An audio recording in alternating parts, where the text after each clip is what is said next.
Olá, meus amigos. Vou apresentar para vocês uma proposta nova do meu canal, que pretende ser o estudo da grande médium Ivone do Amaral Pereira, né? Esteve entre nós aqui por 84 anos, nasceu 24 de dezembro de 1900, numa vila no interior do estado do Rio de Janeiro, que hoje virou uma cidade, chama-se Rio das Flores, 24 de dezembro. E desencarnou, retornando ao plano espiritual no dia 9 de março de 1984. Então foram 84 anos de pujança a serviço da mediunidade, no aprimoramento da sua própria personalidade, no convívio com os semelhantes. Deixou aí para nós mais de uma dezena de livros, entre psicografados, né, tanto quanto de sua própria lavra, né? Ela mesmo foi uma das primeiras, se não foi a primeira espírita a fazer livros de autobiografia, contando das experiências da sua mediunidade, né? Devassando o Invisível e o livro Os Domínios da Mediunidade. Ele especifica, tendo como base todos os ensinamentos de Allan Kardec, da doutrina espírita, dos clássicos, né, de Leon Denis, de Camille Flammarion, de Bozano, William Crookes, todos esses sempre foram a base da sua mediunidade. Então ela deixou para a gente um cabedal muito grande de reflexão, né? Porque, como ela mesma diz, não sou uma missionária, né? Ela não veio aqui com nenhum propósito de ajudar a transformação da humanidade, de fazer uma grande obra, mas veio para se transformar, né? Para modificar os preceitos. Ela que havia sido, em encarnações passadas, suicida. Então ela trouxe esse estigma, o sofrimento, teve a oportunidade de deixar aqui o livro Memórias de um Suicida, que também vamos fazer um estudo específico sobre este livro. Então a sua vida é referta de muita luta, de muito trabalho, de muito estudo e de muita comunicação com o plano espiritual. E vai ficar dentro da playlist, né, numa sequência que vamos fazendo na medida em que fomos gravando, um estudo metódico. E para dar início, eu resolvi começar com a trilogia que fala da sua vida, né, suas vidas passadas, antes desta, enquanto Ivone do Amaral Pereira. Foram 3 livros, né, os 2 primeiros foram ditados através da psicografia pelo espírito Roberto de Canaleiras, que também fazia parte, né, como uma personagem dentro dos seus romances, tanto quanto ela também fez parte, né, integrante de, de todos os seus livros. Então ele precisou reencarnar e ficaram os livros incompletos. Ela começou a psicografar ainda muito nova, né? E precisa de uma habilidade, precisa de uma técnica, precisa de uma especificidade, o romance espírita, né?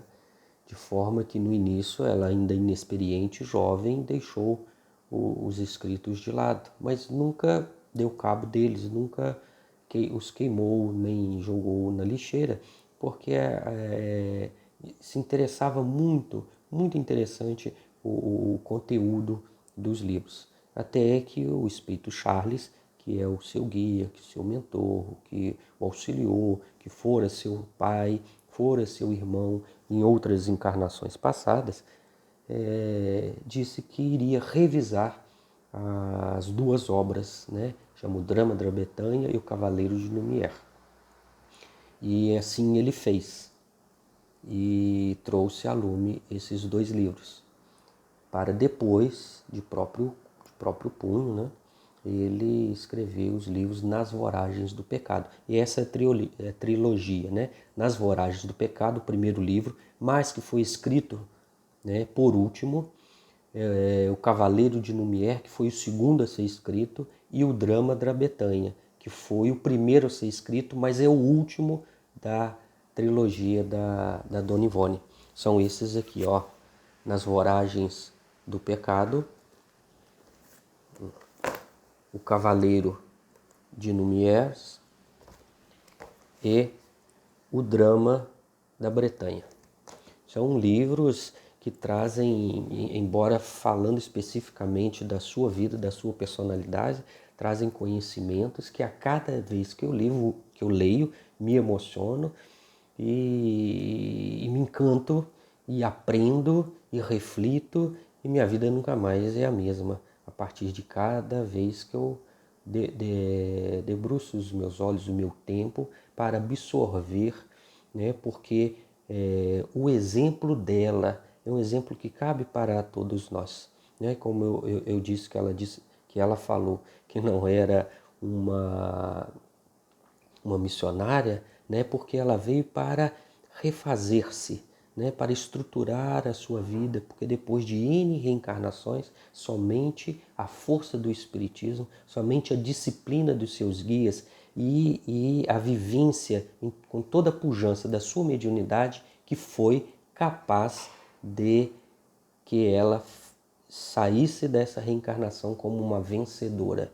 Então ela reencarnou, se a gente pudesse resumir assim, como uma pessoa necessitada, com muitas expiações e provas para passar, né? Depois ela desenvolveu a sua vida com primor, com muito exemplo, com muita determinação, e desencarnou então como uma missionária, porque deixou uma obra vastíssima de exemplificação, né? Porque ela, como se diz no popular, era gente como a gente.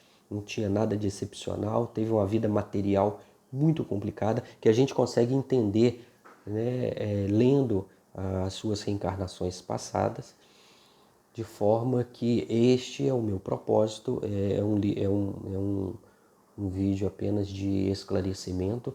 Temos assim uma quantidade imensa de circunstâncias, né? Não tenho como objetivo fazer a biografia dela em todas as suas minúcias, mas abrir o meu coração de como eu vejo, de como eu sinto, de como a vida dela interfere na minha, e a gente cria uma sintonia, uma afinidade, um amor efetivamente profundo com este espírito, né, chamado Ivone do Amaral Pereira, que eu aproveito para deixar aqui o meu agradecimento, né, de ter encontrado, de ter pessoas que fizeram as suas biografias, escreveram sobre os seus livros. Um deles é amigo particular, Pedro Camilo, e todos, né, cada visão, cada fala, né, cada pessoa que conviveu com ela traz uma faceta da sua personalidade que há de contribuir. Por isso eu quero compartilhar com todos vocês as referências, o estudo da sua mediunidade, da sua obra, da sua psicografia, né, de tudo aquilo que ela tem para nos auxiliar. Muita paz.